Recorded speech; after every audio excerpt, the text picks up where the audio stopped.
தோல் மாத்திரம் இல்லை, உள்ளுக்குள்ள இருக்கிற எலும்பு எல்லாத்தையும் ஒவ்வொரு அடியிலையும் பிச்சு வெளியில கொண்டு வரும்.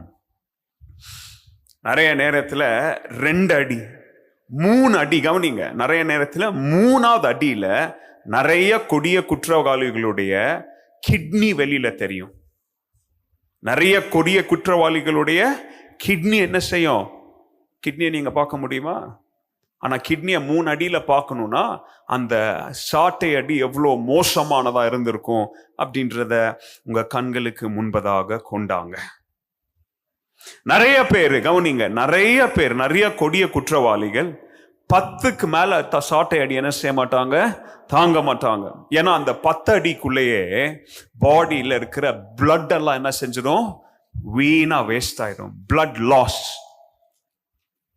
10 அடியை கூட என்ன செய்ய முடியாது, அவங்களால தாங்க முடியாது. இன்னும் ஒரு சில பேர் 10 அடிக்கு மேல தாங்குவாங்க. ஆனா அந்த அடியெல்லாம் முடிச்ச பிறகு உயிர் இருக்கும், ஆனா நினைவு அவங்கள விட்டு என்ன செஞ்சிடும்? போயிடும். ஷாக், கோமாவுக்குள்ள என்ன செஞ்சிருவாங்க? போயிடுவாங்க. எதுக்குள்ள போயிடுவாங்க? கோமாவுக்குள்ள போயிடுவாங்க. அது மாத்திரம் இல்ல, ஓகே, இந்த அடியெல்லாம் தாங்கி ஒருத்தன் பிழைச்சி அடுத்து வந்தானா நெக்ஸ்ட் ஸ்டெப் அவனுடைய சிலுவையை, எந்த சிலுவையில அவன் அடிக்க போறாங்களோ அந்த சிலுவைய அதே குற்றவாளி என்ன செய்ய வைக்குவாங்க? தூக்க வைக்குவாங்க. இது 2வது. அந்த சிலுவை எப்படிப்பட்ட மரமா இருக்கும்? அது it was a splintered wood. அதாவது நல்லா ஸ்மூதா பஃப் பண்ண வச்ச மரம் கிடையாது.